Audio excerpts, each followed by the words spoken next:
Nah, sekarang saya akan menginputkan nilai-nilai dari tugas UTS dan UAS-nya.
Nah, kemudian saya akan memberikan nilainya dengan membuat nilai tugasnya ini diambil sebesar 30%, UTS-nya 30%, kemudian UAS-nya 40%. Caranya saya buat formula sama dengan, kemudian saya buka kurung terlebih dahulu, kemudian saya sorot ke D4, kemudian saya kalikan dengan 0,3, tutup kurung, tambah, buka kurung,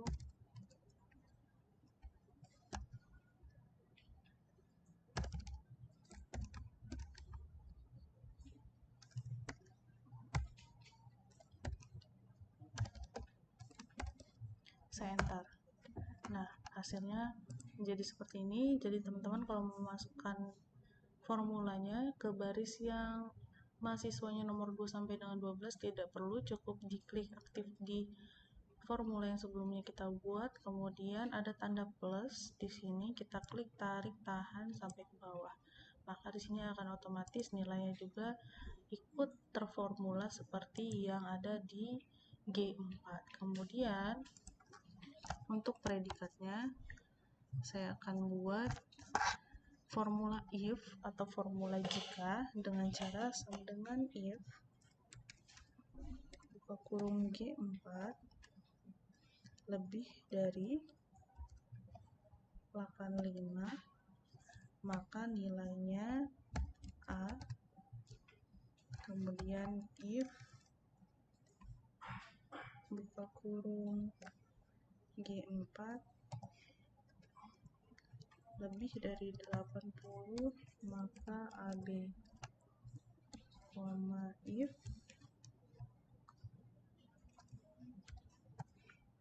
G4 lebih dari 75, maka B, if G4 lebih dari 70, maka BC, if G4 lebih dari 65,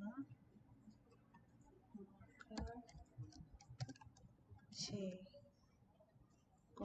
if buka kurung G4 lebih dari 50, maka D, dan kurang dari 50 sisanya maka akan ternilai dengan predikat E. Kemudian buka kurungnya di sini ada 1, 2, 3, 4, 5, 6. Jadi saya tutup kurung dengan 6 kali. 1, 2, 3, 4, 5, 6, saya enter. Nah, di sini akan muncul predikatnya. Sama seperti cara yang sebelumnya, kita klik pada formula yang aktif ini, kemudian kita tarik tahan sampai ke baris yang ke-12. Nah, maka di sini akan ada muncul predikat yang telah otomatis diambil dari formula if, yaitu formula jika. Kemudian di sini saya akan membuat nilai maksimal, nilai minimal, minimum ya, nilai maksimum, kemudian rata nilai, kemudian di sini dengan jumlah data, jumlah nilai. Nah, untuk mencari nilai maksimum, saya buat di sini sama dengan max, kemudian blok sel yang mau kita pilih, mana nilai yang paling terbesar. Setelah itu saya tutup kurung, saya enter. Kemudian sama dengan nilai minimum, hanya saja dia sama dengan min, buka kurung, blok sel yang akan kita cari nilai yang paling minimumnya, kemudian kita enter. Kemudian di sini ada nilai rata-rata, caranya dengan sama dengan average, buka kurung, sel yang ingin kita buat nilai rata-ratanya, tutup kurung, enter. Kemudian jumlah data dengan cara sama dengan count, buka kurung, blok barisan dari mana sampai kemana, ada berapa data yang akan kita lihat pada bagian yang kita blok, kemudian kita enter. Ternyata di sini ada 48 data nilai. Kemudian di sini ada jumlah nilai dengan cara sama dengan sum, buka kurung, kita blok nilai yang ingin kita jumlahkan keseluruhannya. Maka nilainya keluar di sini 913,6. Seperti itu cara untuk membuat formula yang ada di Excel.